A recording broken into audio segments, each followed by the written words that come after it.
हाटी मामले में आज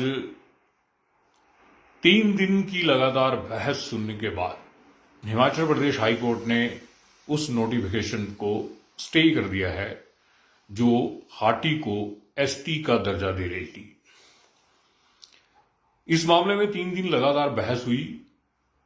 मेरे भी 2 केसेस इसी से रिलेटेड थे, जिसमें हमने कुछ लोगों को जिन्हें हाटी का सर्टिफिकेट नहीं दिया जा रहा था, एक नोटिफिकेशन जारी की गई थी डीसी सिरमौर द्वारा, जिसके तहत ये कहा गया था कि अभी जो हाटी के एसटी के जो सर्टिफिकेट हैं वो जारी नहीं किए जाएंगे। उसके खिलाफ मेरी भी 2 पिटीशन थी जो इस मामले में टैग थी, इसलिए मैंने भी इस सारी आर्गुमेंट्स को सुना 3 दिन, और कोर्ट की ऑब्जर्वेशन जो थी वो भी मैंने सुनी। उसके बिना पर मैं आपसे कुछ जानकारियां शेयर करना चाह रहा हूं। वो ये हैं कि जो पिटिशनर थे जिन्होंने ये केस लगा रखा था, जिन्होंने जो हाटी को एसटी का दर्जा दिए जाने की नोटिफिकेशन जारी हुई थी, उसके खिलाफ कुछ पिटिशनर थे जिन्होंने केस लगा रखा था।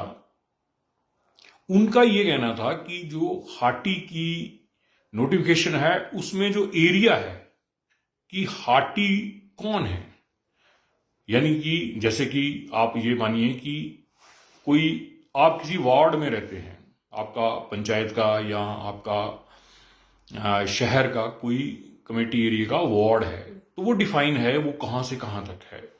वैसे ही आपकी विधानसभा है, वो डिफाइन है कि फलानी विधानसभा कहां से कहां तक है।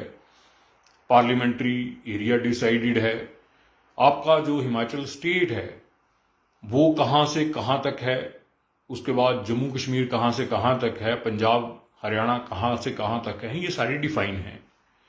तो वहां पर एक बहुत बड़ा फ्लॉ ये था कि जो हाटी एरिया है वो डिफाइन नहीं किया गया था कि कहां से कहां तक है, क्योंकि क्लेम तो ये भी किया जा रहा है कि सोलन डिस्ट्रिक्ट के कुछ एरिए और शिमला के कुछ एरिए भी इसमें शामिल माने जाने चाहिए थे, लेकिन क्योंकि कोई एरिया डिफाइन नहीं किया गया था तो ये एक बहुत बड़ा मुद्दा था।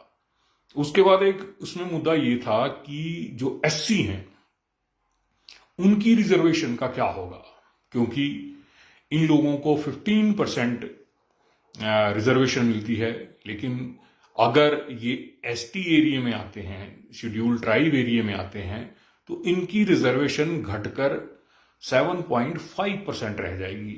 तो उसके बारे में भी कोई क्लैरिफिकेशन नहीं थी कि इन लोगों को 15% रिजर्वेशन मिलेगी या फिर इनको 7.5% मिलेगी।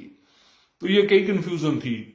इसके बारे में जो राइवल कंटेंशंस थी वो ये थी कि जो किन्नौर और लाहौल स्पीति के जो एसटी एरिया के जो एससी हैं उन्हें अलग से रिजर्वेशन मिल रही है। तो ये कई चीजें थी जो जिनमें बहुत फ्लॉज थे। तो ये सारी चीजें जो हैं ये तो अब पार्लियामेंट ही ठीक कर सकता है, क्योंकि डिफाइन उसी ने करना है। किन किन को क्या क्या मिलना है ये भी पार्लियामेंट ने ही डिसाइड करना है। तो इसमें कई त्रुटियां थी, एरर थे, जिसके ऊपर ऑब्जेक्शंस थे और इन पर क्लैरिफिकेशन आना जरूरी थी, और कई क्लैरिफिकेशन जो थी वो मांगी भी गई थी। लेकिन ये एंड ऑफ द गेम नहीं है, ये इंटरिम ऑर्डर है। इंटरिम ऑर्डर मतलब शुरुआती तौर पर इस पर रोक लगी है, ये फाइनल ऑर्डर नहीं है। अब इसमें जो मेन केस है उसमें जो रिस्पोंडेंट्स हैं, जितने भी रिस्पोंडेंट्स होंगे उन सब की तरफ से इसमें रिप्लाई आएगी। रिप्लाई के बाद जो पैटिशनर हैं वो इसमें जो रिप्लाई है उसका रिप्लाई फाइल करेंगे। उसके बाद ये मेरिट पर आर्गुमेंट होंगे। और उसके बाद जाकर डिसाइड होगा कि क्या ये नोटिफिकेशन सही है या गलत। तो ये इंटरिम ऑर्डर है, इसमें कोई फाइनल ऑर्डर नहीं है। तो ना तो कोई लोग खुश हों, ना ही कुछ लोग मायूस हों कि ऐसा क्या हो गया। तो आप लोगों को ये कई लोग इस बारे में बात कर रहे हैं, कई झूठी अफवाहें भी इस तरह की मैटर्स में चलती हैं। तो उसके बारे में अगर जानकारी ना हो तो ये फैल जाती हैं। तो कई लोग मेरे से ये सवाल पूछ रहे थे, तो मैंने सोचा कि सबको बारी बारी फोन पर बताने से बढ़िया है कि एक वीडियो डाल दी जाए कि जितनी अपनी समझ है, ये यानी मेरी समझ है, उसके हिसाब से मैं ये जानकारी आप लोगों से शेयर कर सकूं कि इस मामले में क्या क्या हुआ।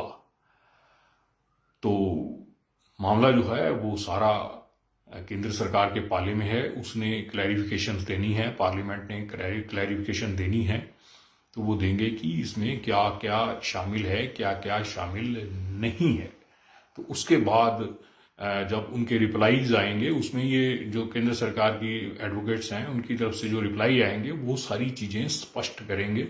उसके बाद जब मेरिट पर केस को सुना जाएगा तब फैसला होगा कि ये जो नोटिफिकेशन है ये कानून से सम्मत है या फिर ये इलीगल है या अनकॉन्स्टिट्यूशनल है। जय हिंद, जय भारत।